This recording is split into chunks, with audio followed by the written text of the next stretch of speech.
I had a whole bunch of weird paranoid suspicions about what the hell was going on, because there was a lot of stuff I couldn't understand. Right.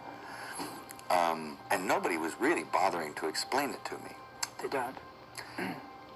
And and I formed a bunch of opinions about the town and about the people in it that were like, surely that couldn't be, because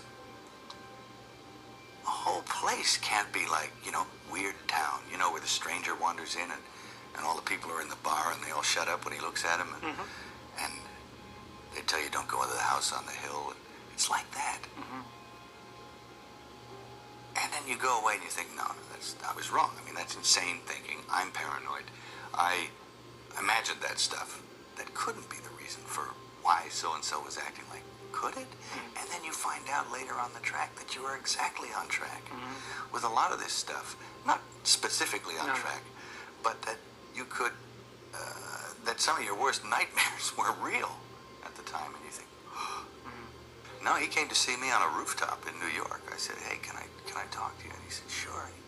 He floated in, sideways, through a crowd of people. He was wearing black. And it was like one of those old vampire movies where they don't walk, but they glide.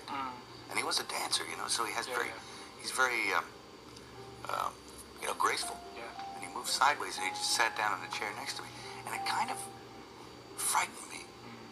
And he's a very smart guy. And we started talking, and I didn't, say much of anything about reading the script, nothing. I just started talking about the Middle Ages. And he began to talk tortures. And we swapped tortures, because I'd read this book on torture. And I tried to recall some of the most heinous things I'd ever read in this book. And he was like, oh, and he'd try and top it. And and my assistant was there, and he left because he couldn't stand it anymore. The air had turned cold. And then he left, and I wanted to leave.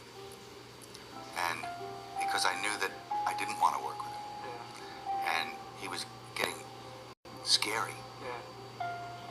There's a producer I know, successful producer, I will not mention names, but his whole